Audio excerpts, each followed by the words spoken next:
It's a wonderful day, and my name is Natikule, and I'm excited. We are here for the 2024 Positivity Series, and we're carrying on with some essential topics to empower, inspire, and grow us in 2024. And today's topic is one very close to my heart. It's the topic of family, positivity in family. We would have not done justice without talking about how to make our family ties bind even better. And we have an exciting and a very knowledgeable guest today, and he's none other than Mr. Clement Dlamini. He is one of those individuals when they ask you if you could have dinner with just one person or have a cup of coffee with one person around the world. I always list him, and you'll discover why in the next 20 or so minutes. And I'd just like to welcome you, Mr. Dlamini, and also just greet the viewers. Greetings, viewers. I'm excited to be here. My first time here, but I'm excited to engage on the issues that have been raised around family. I'm looking forward for us to have fun as we are sharing this information. But my first question would be, I'm sure the viewers are saying, okay, what does he do though? Why is he coming to speak about family? If I was to meet your child, if I was to meet any family member on the streets and ask them to describe what you do, what does your dad do, or what does your son do, what would they say? My kids would, or all of them would say, "Oh, he's a teacher." That's basically what they say about me when someone asks, "What does your dad do?" Okay. He's a teacher. But from my parents' side, my mom would just say, "Oh yeah, he works at the university." That's what he does, without necessarily being specific about what it is that he does at the university. Very, very interesting how we are perceived. And of course, he wears many hats. He is a pastor. He's also at the University of Eswatini, as he's just said. He's also a motivational speaker, a master of ceremonies for many, many corporate events, and he's also in many boards, and he serves the country on the ground in different communities, which is why we've chosen him to speak on the role of a father in the family, the role of a family in general, in how to unite it. I've listened to a lot of him on radio speaking to these issues, gender-based violence. How can we bring things back together again? And I'm happy to have you here. And let's get right on it, Ngozi. What are the elements or the main elements that make a good and a happy home in your view? My view always is, as long as there are people that found it okay to stay together, could be a mother and a son, could be a mother and a father and children, especially because in our time we found ourselves in a predicament where family is no longer what used to be, like a father and a mother, an environment. There are families which are led by children. In this country, we've got what we call child-led families or child-headed households. We've got single parents led households, but for me, family is just a group of people that lives together from a cordial perspective, and there's warmth around the family itself. I love that definition very much because at the end of the day, it's a holistic view, and you're showing you understand the society we're in. I saw a post on Facebook. This lady was saying that she was told to bring her parents to school, and she says, "But I don't have parents." And that was a very touching story. But to me, it goes back to what Umlangen is saying, that we have a very diverse society. But however, Ngozi, you've spoken about living cordially, whether you are a child-headed homestead with siblings or whatever situation you're in. People are watching this at home or wherever they're watching it, and they're asking themselves, it's 2024. We didn't have a particularly good family relations in 2023, perhaps. And I'd like to mend that. I'd like to see my sister more, see my mother more. Maybe I saw her only once in the whole year, but I'd love to have regular meetings and just build and strengthen my family. Yeah. What advice or 2-3 main points would you say to the person watching this saying, "Oh, I miss my dad. Yeah. I wish we could bring back that bond"? What message would you say to them? The first one, I think, what becomes important is communication. I think in our time we live in a society where everyone is at work. We are hustling. We are in business. Others are at work. Others are doing entrepreneurial activities, and when we don't have time. But the first one is that we need to communicate. We also need to make time. In making time, People will say time is money, but we also need to be deliberate about making time. Because if we keep saying there's no time, then we'll never be able to have family activities that bring us and bind us together. So the element of communication, deliberateness, and on all the works. But the last one that I think is important is also this love bond that we should have. Inviting your family over should not just be an activity or an event, but it should be something that is done because of a particular purpose. Yeah, periodically. Yes. Yeah, but there's a lot of brokenness because the last family meeting someone said this and I'm never going back there. I don't like that aunt. How do we get to the reconciliation point? It's a new year. How do I wake up and just send that aunt I'm saying I don't like and say, you know what, it's a new year. How do we get to that point? I like the way you are saying you're already texting that you need to text them. I think it's trying to initiate these discussions. Because if there's no one that initiates a discussion around reconciliation and forgiveness and reconciliation, it won't happen. It doesn't just happen automatically. Because if I say to my aunt, we had a fight around Christmas, and I ask for forgiveness, or I want to mend broken bridges, there must be communication to say, what are you apologizing for? But most of the time when we attempt to fix family, we also become fictitious or superficial. I'm doing it because it has to be done. But my heart is never there. So I think for me, we need to be very genuine, take our time to mend before we can attempt to try and mend. Can I ask maybe a crazy question? Is it possible to bring in the principles of corporate governance and bring them into running a family to say, you know what, here you are under this, you are management, I am executive, this is our 2024 strategy. We're looking at doing ABC. Do families have to have such meetings where everyone knows the strategic direction? They know the rules. They know that now if you're going out to movies, it's not after 8. Because what I'm saying, Gosi, there's a lot of rules that just pop up as we go. Yeah. It's just because I've gone to cables. Yeah, but you're not supposed to come after dark. Yeah. There are no set rules. Is it possible to put this in black and white? Is it done? I really don't know. I really don't know. But I can see that you are interacting with corporate a lot. That's why you're thinking strategy. Yeah, but strategies are there, I think, in families. The only challenge we have is that they reside in the imaginations of our parents or our people. They are never communicated. So what becomes important, like you are saying, the element which I mentioned, communication. We need to communicate. Why am I saying someone shouldn't come back after 7? So that the child doesn't feel like we are just maliciously condescending, but we are speaking to them because there's a reason behind that. And they can still negotiate and find out what is the fear that dad has around me coming back late. You keep on talking about communication. Are these family WhatsApp group, in your view, do they work? Can we pull in that aunt that caused chaos and Christmas and left the group? Can we bring her back and start talking to her? Do they work in your view? Unfortunately, I don't have a WhatsApp group. I don't have a WhatsApp group for my family. My oldest tried, but he was trying it because he felt like me and the mom are always busy, so we don't necessarily communicate in time with them. So he attempted, but it never worked. So I mean, people don't like WhatsApp groups, but if a family feels like that's a mechanism that can work for them, they should do it. But I don't think bringing an aunt who left disgruntled, putting them back in the group, will actually serve the purpose. Yeah, thank you very much. I'm actually thinking about this whole thing about the communication lines and the strategy. At least there you can list them and everybody can know what's on the mind of the father or the mother. Yeah, but that also borders around culture and respect. True. That old man will say, you're writing me on the boards. Why are you writing those things on the WhatsApp group instead of coming to talk to me? So that also culture also comes in. But when goes it to these things? When are these things communicated? Like I think I keep going back to that point. When does the parents with these imaginary rules, rules in their imagination? When then do they bring them out? How do I get them out of them? I think it has to be done.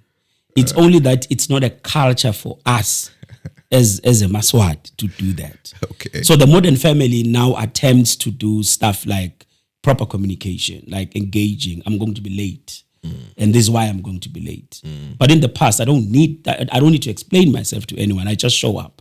So that's the problem. If we bring in communication and love as a bond for the family, then we are actually fixing quite a number of things. We'll now start to say, how do we then communicate if I'm going to be late? Who do I speak to? I speak to mom, or do I speak to dad? I'd add respect as well. Yes. Into the bond and love, because it's also how you communicate. How you speak to even the children.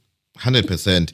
And then we are, of course, on the 2024 Positivity Series. And the reason why we're so engrossed in discussing family, Dave Ramsey says one of the 7 key things that you need to conquer for 2024 or excel in for this year to be a success is to have a good family relations. And they feel that if you from where you're coming from family wise, everything is okay, then it'll be easy for you to excel outside. So it's not a petty topic. Here's a very interesting one. We were on respect. We're raising a generation of born frees. Yeah. We cannot deny. Generation Z. They talk back. I'm sorry. They talk back and they say, my body, my life, my rules, my data. If you're a parent, you come. They are engrossed on TikTok, and how do we bring them back? How do you bring them back, or how do parents watching this podcast now who wish to have that child who is, yes, mom, yes, dad. How do they bring back that child to be like that? I think from the generations that you are mentioning, it's so difficult to try and manage those things. I know some of the psychologists and other behavioral scientists would speak about controlling the times and minimizing exposure and other things. But it's tough. I will tell you, it's tough to engage. It's tough to control.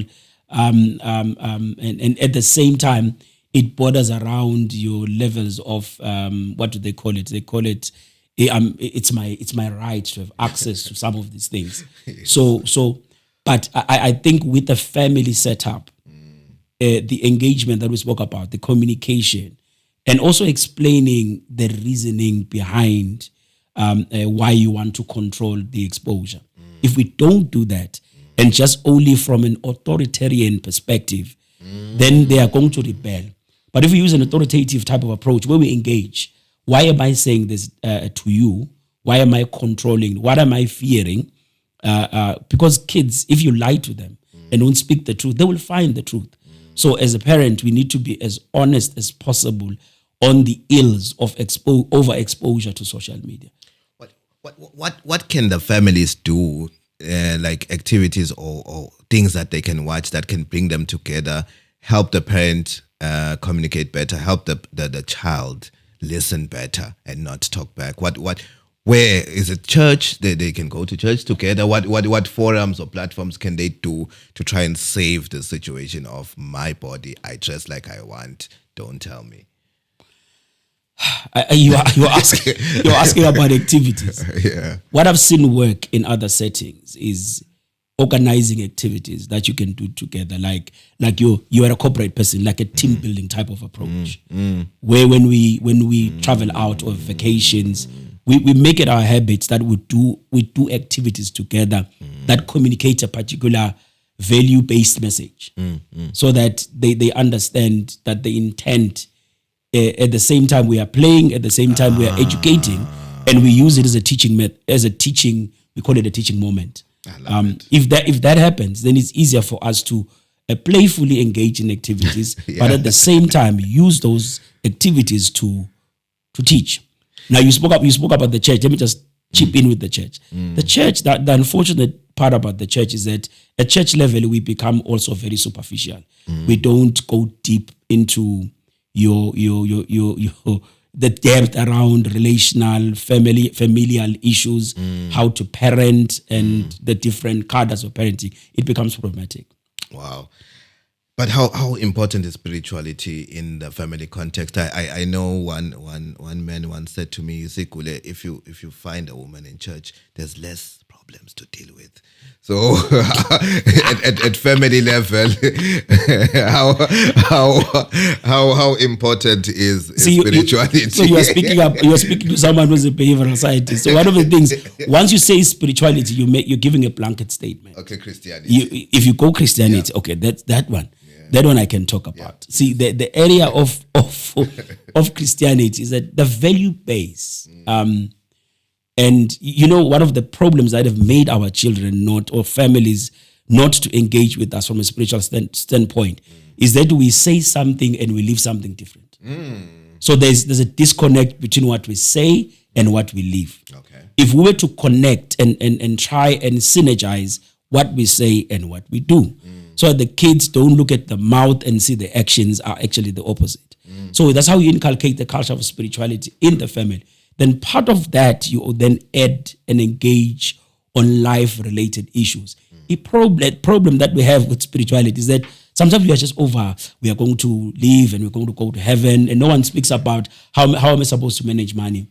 How am I supposed to manage when I feel like I love a girl or I'm in love with someone else? How do I engage that?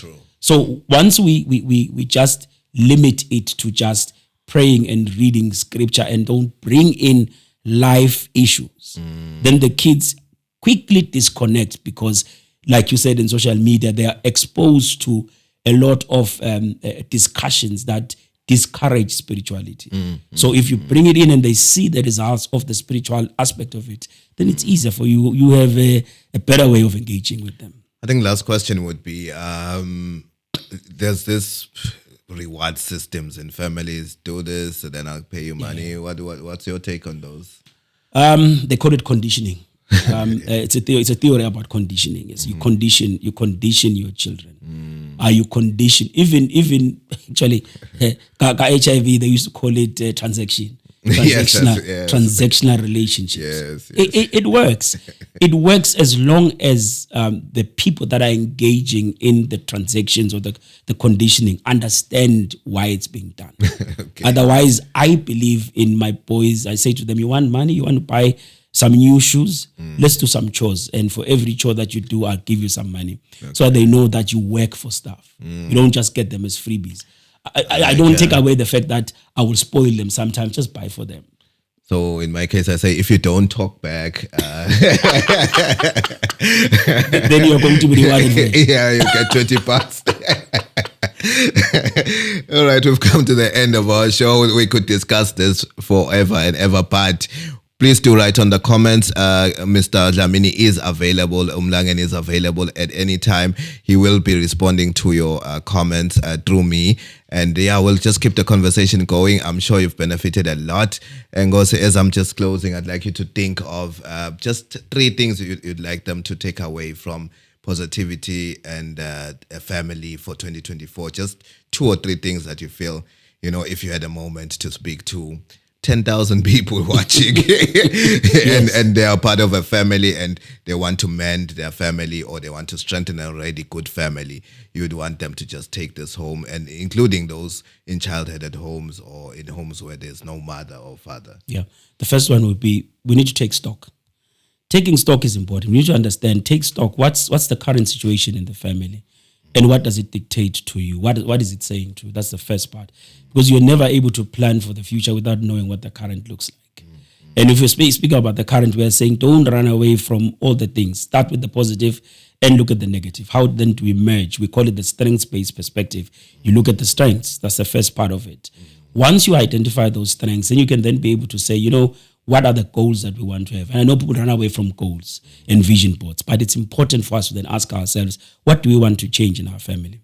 If you don't know what we want to change, then we're not going to change anything. Because if you don't plan, you plan to fail. That's what they say. So that's the second part. So knowing where you want to go, right? And then the last one, this one is, I always say to people, it is the glue that holds families together. I don't care whether you are single-headed, child-headed, the bond is love.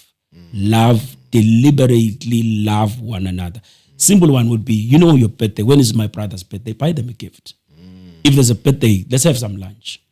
That in itself is an act of kindness that shows that you are actually you are bringing the family together. When mommy has a birthday, we know it's a 60th. We organize something for mom. As small as it is, we just do it as a family. Family begins to change. If it's a single-headed household, we know from our family, whether it's led by a brother, we know from our family we can do small things. And I know you guys believe in going out and taking hikes and all of these things are activities that we can do together. Wow. But let's be deliberate for changing the landscape in our families. Wow, thank you very much, Nkosi. Let us be deliberate in 2024. The whole objective of the Positivity series is to help you plan as you're planning all the pillars, the key pillars of life, be able to plan and also fill in. The wheel of life in wellness has family as a very key component, and you need to fill in out of 10. How well is your family doing? Some people will say 2 out of 10.